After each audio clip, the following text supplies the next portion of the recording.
ರಾಣೆಬೆನ್ನೂರು ನಗರದ APMC park ಬಳಿ ವ್ಯಕ್ತಿಯೋರ್ವ ಕುಸಿದು ಬಿದ್ದಿರುವ ಘಟನೆ, ನಗರದಲ್ಲೊಂದು ಹಠಾತ್ ಸಾವು.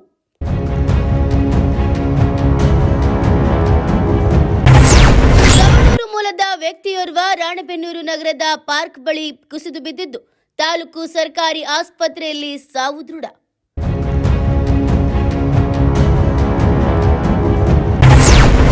ತಾಲೂಕಿನ ಚಿಲ್ಲೂರು ಬಡ್ನಿ ಗ್ರಾಮದ ರಾಜಶೇಖರಯ್ಯ ಕಲ್ಮಠ ಎಂಬ 35 ವರ್ಷದ ವ್ಯಕ್ತಿ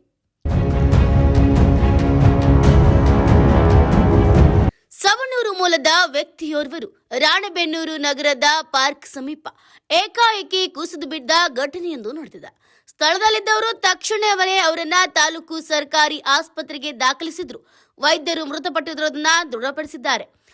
ಮೃತರನ್ನ ರಾಜಶೇಖರಯ್ಯ ಚಂದ್ರಶೇಖರಯ್ಯ ಕಲ್ಮಠ ಎಂಬ 35 ವಯಸ್ಸಿನ ವ್ಯಕ್ತಿಯೆಂದು ಗುರುತಿಸಲಾಗಿದೆ.